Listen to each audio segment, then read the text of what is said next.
ಪ್ರಶ್ನೆ 3 ಕಡೆ ಹೋಗೋಣ. 0, -1, 2, 1, 0, 3 ಶೃಂಗ ಬಿಂದುಗಳನ್ನು ಹೊಂದಿರುವ ತ್ರಿಭುಜದ ಬಾಹುಗಳ ಮಧ್ಯ ಬಿಂದುಗಳನ್ನು ಸೇರಿಸಿದಾಗ ಉಂಟಾಗುವ ತ್ರಿಭುಜದ ವಿಸ್ತೀರ್ಣ ಕಂಡುಹಿಡಿಯಿರಿ ಅಂತ ಆಗುತ್ತೆ. ಒಂದು ತ್ರಿಭುಜ ಕೊಟ್ಟಾನ, ಅವಕ್ಕೂರ ಶೃಂಗ ಬಿಂದುಗಳನ್ನು ಕೊಟ್ಟಾನ. ಹೌದಾ? ನೋಡಿ, ನಾವು ಯಾವ ತ್ರಿಭುಜದ ವಿಸ್ತೀರ್ಣ ಕಂಡುಹಿಡಿಬೇಕಂದ್ರೆ ಇಲ್ಲಿ ತ್ರಿಭುಜದ ಮಧ್ಯ ಬಿಂದುಗಳನ್ನು ಸೇರಿಸಿದಾಗ ಉಂಟಾದ ತ್ರಿಭುಜದ ವಿಸ್ತೀರ್ಣ.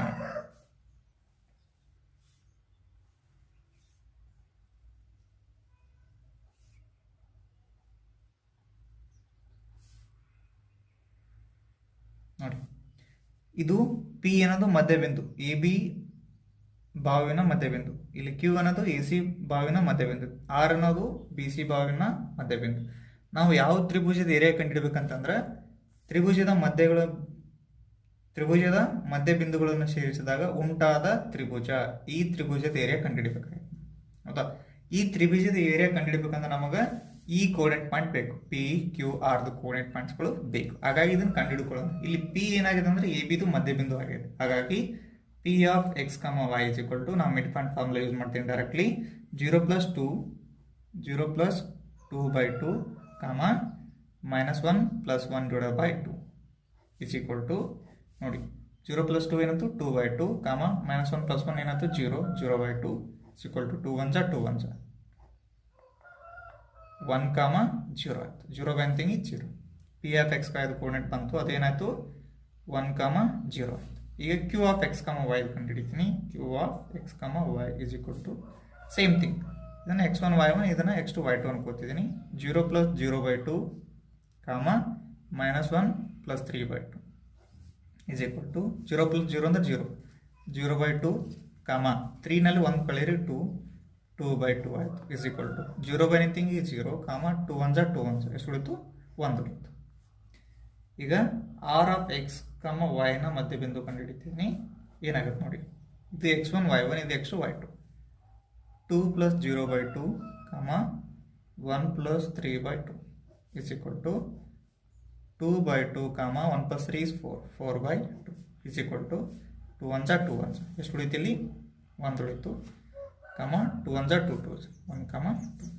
ನೋಡಿ, ಕ್ಯೂ ಆಫ್ ಎಕ್ಸ್ ವೈ ಏನು ಬಂತು 0, 1 ಬಂತು. ಆರ್ ಆಫ್ ಎಕ್ಸ್ ವೈ ಏನು ಬಂತು 1, 2. ಈಗ ತ್ರಿಭುಜ ಪಿ ಕ್ಯೂ ಆರ್ದ ವಿಸ್ತೀರ್ಣ ಕಂಡುಹಿಡಿತೀನಿ. ತ್ರಿಭುಜ ಪಿ ಕ್ಯೂ ಆರ್ನ ವಿಸ್ತೀರ್ಣ ಫಾರ್ಮುಲಾ ಏನಾಗ್ತದೆ ಅಂದ್ರೆ ಹಾಫ್ ಇಂಟು ಗೊತ್ತಿದೆ formula, x1 x2 x3 again x1 y1 y2 y3 again y1 is equal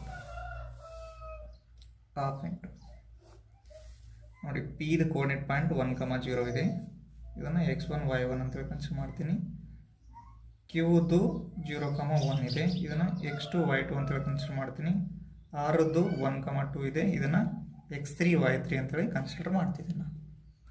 ಇದೆಲ್ಲ ಹಾಕಿದಾಗ ಏನಾಗುತ್ತೆ ನೋಡಿ, x1 1, x2 ಏನಿದೆ x1 1 ಇದೆ, x2 ಏನಿದೆ 0 ಇದೆ, x3 1 ಇದೆ, ಅಗೇನ್ x1 1 ಇದೆ, y1 0, y2 1 ಇದೆ, y3 2 ಇದೆ, ಅಗೇನ್ y1 0 ಇದೆ. Is equal to half into ಏನಾಗುತ್ತೆ ನೋಡಿ, ಅವಾಗ 1 × 1 ಏನಾಯ್ತು 1 ಆಯಿತು, ಪ್ಲಸ್ 0 × 2 ಈಸ್ 0, ಪ್ಲಸ್ 1 × 0 ಏನಾಯಿತು 0, ಕ್ಲೋಸ್ ದ ಬ್ರಾಕೆಟ್, ಮೈನಸ್ ಮೇಲೆ ಹೋಗುತ್ತೆ ಮೈನಸ್ ತಗೋಬೇಕು, plus into plus, plus 1 2 2, plus 1 1 1, plus 0 × 0 ಏನಾಯ್ತು 0 ಆಯಿತು. ಹಾಫ್ ಇಂಟು 1, ಇಲ್ಲಿ 1 ಬರೀಟಿ, ಮೈನಸ್ 2 + 1 ಎಷ್ಟಾಯಿತು 3 ಆಯಿತು.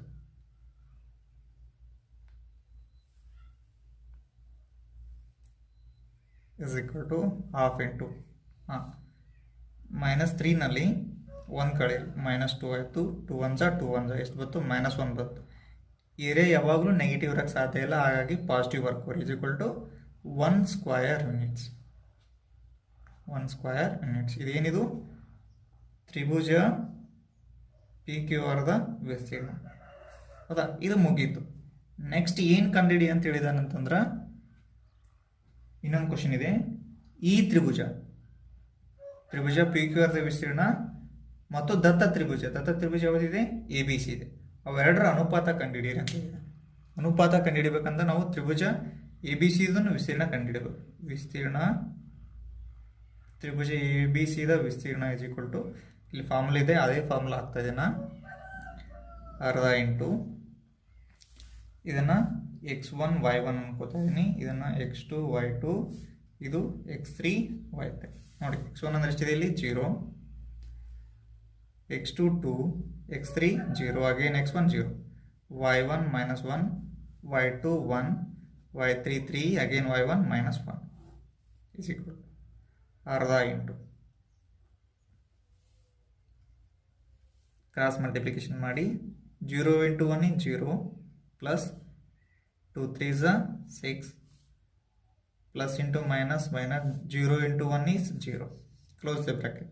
ಮೇಲ್ಗಡೆ ಹೋಗೋದನ್ನ ಮೈನಸ್ ಅಂತ ತಗೋಬೇಕು, ಹಾಗಾಗಿ bracket 0 into 3 is 0 plus 0 into 1 is 0. ಇಲ್ಲಿ ಪ್ಲಸ್ ಇಂಟು ಮೈನಸ್ ಆಯಿತು, 1 2s are 2, ಅರ್ಧ ಇಂಟು 6, ಇಲ್ಲಿ ಮೈನಸ್ ಇಂಟು ಮೈನಸ್ ಏನಾಯ್ತು ಪ್ಲಸ್ ಆಯಿತು 2 ಇಸ್ ಈಕ್ವಲ್ ಟು ಅರ್ಧ ಇಂಟು 6 plus 2 8 ಆಯಿತು, 2 1s are 2 4s are is equal to 4 square unit ಆಯಿತು. 4 ಸ್ಕ್ವೇರ್ ಯೂನಿಟ್. ಈಗ ರೇಷಿಯೋ ಕಂಡುಹಿಡಿಯೋಣ. ತ್ರಿಭುಜದ ವಿಸ್ತೀರ್ಣ P Q R divided by ತ್ರಿಭುಜದ ವಿಸ್ತೀರ್ಣ A B C is equal to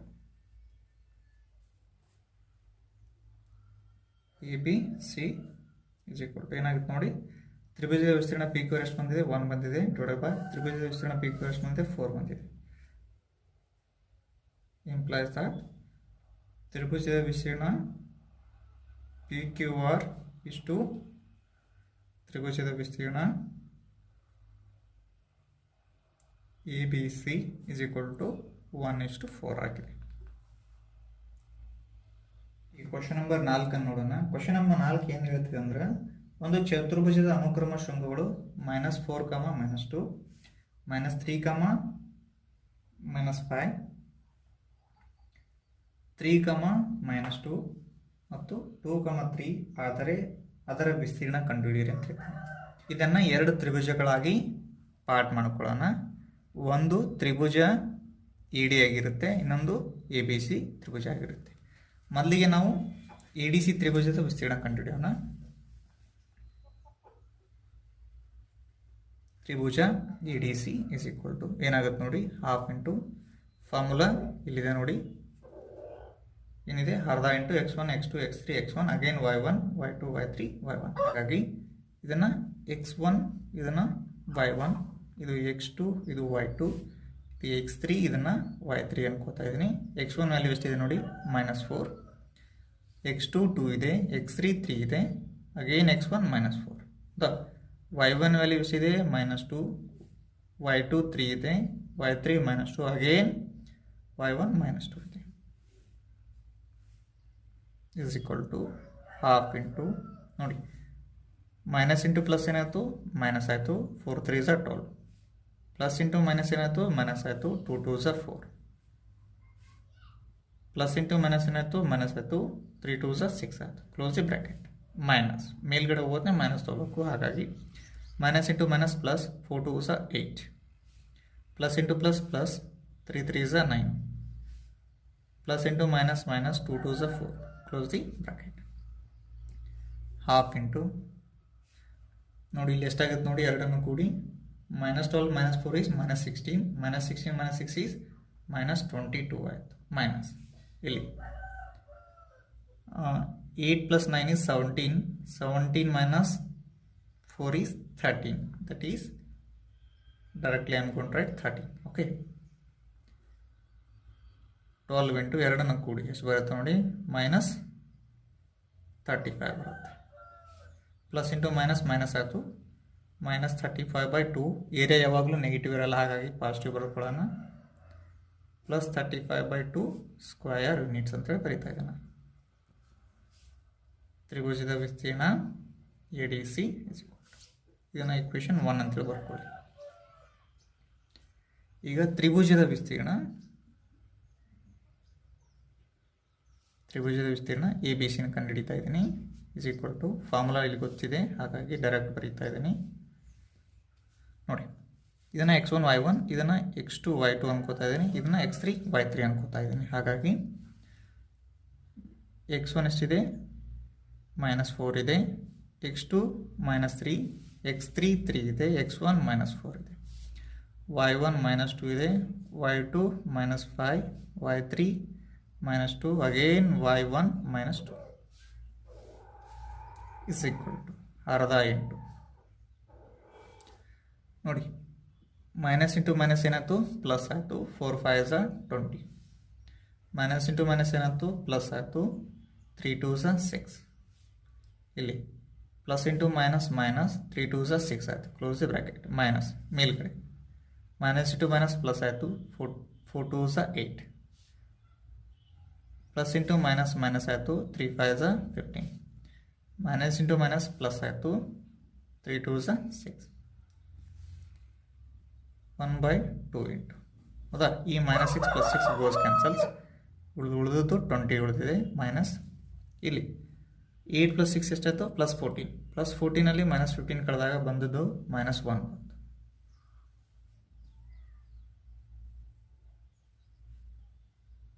1/2 into 20. Minus into minus ಏನಾಯಿತು? +1 ಆಯಿತು. ಎರಡನ್ನು ಕೂಡಿ 1/2 into 21 is equal to 1 into 21 ಏನಾಯಿತು? 21/2 ಸ್ಕ್ವೇರ್ ಯೂನಿಟ್ಸ್ ಆಯಿತು. Square units. ಹೌದಾ?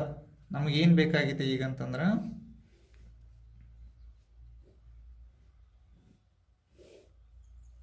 ಚತುರ್ಭುಜ ಎ ಬಿ ಸಿ ವಿಸ್ತೀರ್ಣ ಬೇಕಾಗುತ್ತೆ. ಚತುರ್ಭುಜ ಎ ಬಿ ಸಿ ಡಿಯ ವಿಸ್ತೀರ್ಣ ಇಸ್ ಈಕ್ವಲ್ ಟು, ಇದು ಎದಕ್ಕೆ ಸಮ ಆಗಿರುತ್ತೆ ಅಂತಂದ್ರೆ ತ್ರಿಭುಜ ಎ ಡಿ ಸಿಯ ವಿಸ್ತೀರ್ಣ ಪ್ಲಸ್ ತ್ರಿಭುಜ ಎ ಬಿ ಸಿಯ ವಿಸ್ತೀರ್ಣಕ್ಕೆ ಸಮ ಆಗಿರುತ್ತದೆ. ಹಾಗಾಗಿ ತ್ರಿಭುಜ ಎ ಡಿ ಸಿ ವಿಸ್ತೀರ್ಣ ಎಷ್ಟು ಬಂದೈತೆ ನೋಡಿ, ಇಲ್ಲಿ 35/2 ಸ್ಕ್ವೇರ್ ಯೂನಿಟ್ಸ್ ಇದೆ.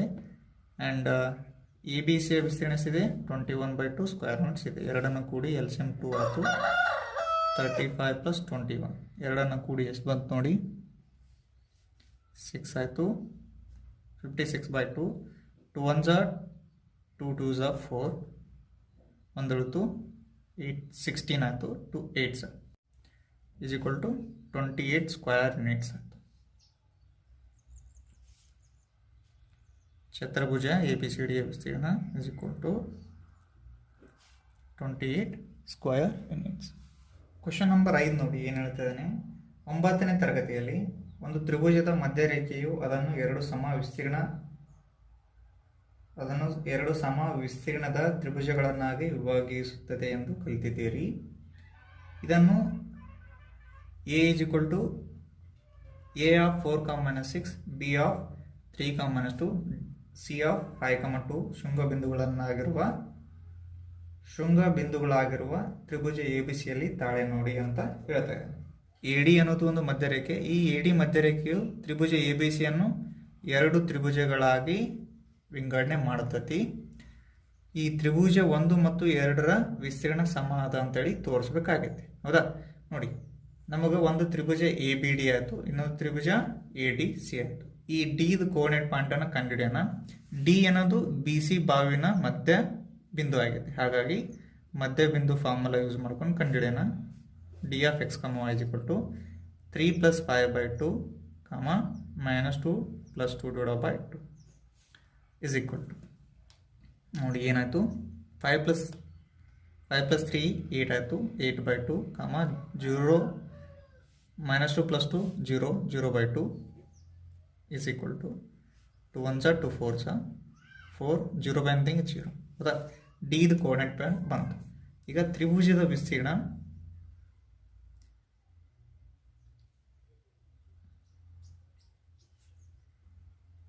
ಎ ಬಿ ಡಿಯನ್ನು ಕಂಡುಹಿಡಿಯೋಣ. A B D is equal to half into formula ಗೊತ್ತಿದೆ. x1 y1, x1 x2 x3 again x1, y1 y2 y3 again y1. ಹಾಗಾಗಿ ಹೌದಾ? ನೋಡಿ ಇಲ್ಲಿ A is equal to 4, -6, B is equal to 3, -2,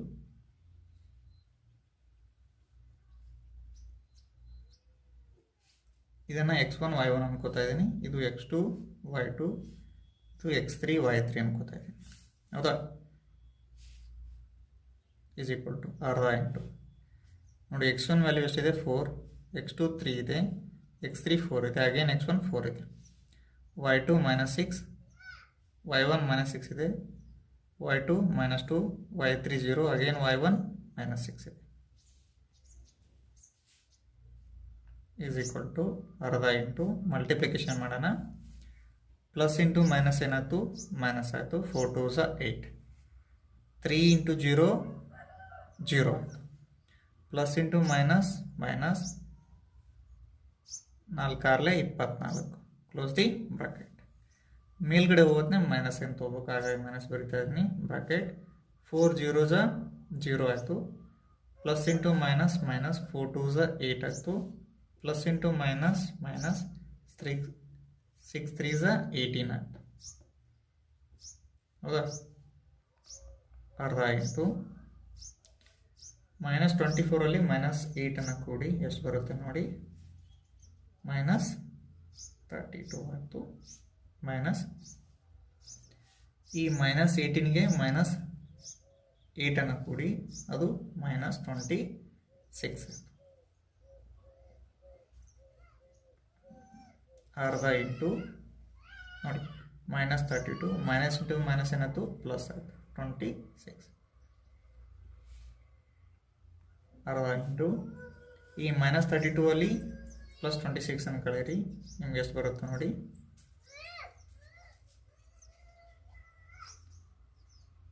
6 ಬರುತ್ತೆ. 2 1s 2 3s, 3 square units ಆಯಿತು.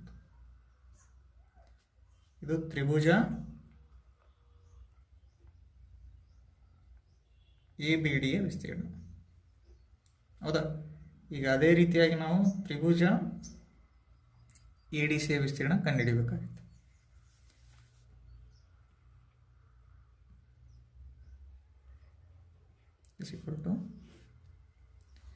ನೋಡಿ ಇದನ್ನು x1 y1 ಅನ್ಕೋತಾ ಇದ್ದೀನಿ, ಇದನ್ನು x2 y2 ಅನ್ಕೋತಾ ಇದ್ದೀನಿ. ಈ ಡಿ ಕೋಆರ್ಡಿನೇಟ್ ಪಾಯಿಂಟ್ ಏನಿದೆ 4, 0 ಇದೆ, ಇದನ್ನು x3 y3 ಅನ್ಕೋತಾ ಇದ್ದೀನಿ. ಹೌದಾ? ಹಾಗಾಗಿ ನೋಡಿ ಏನು ಬರುತ್ತೆ ನೋಡಿ, x1 ಎಷ್ಟಿದೆ 4 ಇದೆ, x2 5 ಇದೆ, x3 4 ಇದೆ, ಅಗೇನ್ x1 4, y1 -6 ಇದೆ, y2 2 ಇದೆ, y3 0 ಇದೆ, ಅಗೇನ್ y1 -6 ಇದೆ. ಈಸ್ ಈಕ್ವಲ್ ಟು ಅರ್ಧ ಇಂಟು 4 2s 8 ಆಯಿತು, plus 5 into 0 0, plus into minus minus, 6 4s 24, close the bracket. ಮೇಲ್ಗಡೆ ಹೋಗೋದನ್ನ ಮೈನಸ್ ಏನು ತೊಗೋಬೇಕು, ಹಾಗಾಗಿ minus bracket. 4 0s 0, plus 4 2s 8, plus into minus minus, 6 5s 30, close the bracket. ಅರ್ಧ into ನೋಡಿ 24ರಲ್ಲಿ 8 subtract ಮಾಡಿ ಎಷ್ಟು ಬಂತು ನೋಡಿ, -16 ಬಂತು, ಮೈನಸ್ ಈ 30ಯಲ್ಲಿ 8 ಸಬ್ಸ್ಟ್ರಾಕ್ಟ್ ಮಾಡಿ ಎಷ್ಟು ಬಂತು, -22 ಬಂತು. ಅರ್ಧ ಇಂಟು -16, ಮೈನಸ್ ಇಂಟು ಮೈನಸ್ ಎಷ್ಟಾಯಿತು, ಪ್ಲಸ್ ಆಯಿತು. ಅರ್ಧ ಇಂಟು ಈ 22ಲ್ಲಿ 16 ಕಳೆದ್ರೆ 6 ಉಳಿಯುತ್ತೆ, 2 1s 2 3s, so is equal to ಎಷ್ಟಾಯಿತು, 3 ಸ್ಕ್ವಯರ್ ಯೂನಿಟ್ಸ್ ಆಯಿತು. ಹೌದಾ? ತ್ರಿಭುಜ ADC ಯ ವಿಸ್ತೀರ್ಣ ಸ್ಥಿತಿಯಲ್ಲಿ 3 ಸ್ಕ್ವಯರ್ ಯೂನಿಟ್ಸ್ ಆಯಿತು. ನೋಡಿ ಇದು ಇಕ್ವೇಷನ್ 1 ಅಂತೇಳಿ, ಇದನ್ನು 2 ಅಂತೇಳಿ, ಇದನ್ನು ಇಕ್ವೇಷನ್ 2 ಅಂತೇಳಿ, ಇದನ್ನು ಇಕ್ವೇಷನ್ 1 ಅಂತೇಳಿ. ಫ್ರಮ್ 1 and 2, 1 ಮತ್ತು 2ನೇ ಸಮೀಕರಣದಿಂದ ನಾವು ಏನು ತಿಳಿತಂದ್ರೆ, ತ್ರಿಭುಜದ ವಿಸ್ತೀರ್ಣ ADC, ತ್ರಿಭುಜದ ವಿಸ್ತೀರ್ಣ ABD ಈಸ್ ಈಕ್ವಲ್ ಟು ತ್ರಿಭುಜದ ವಿಸ್ತೀರ್ಣ ADC ಆಗಿರುತ್ತೆ.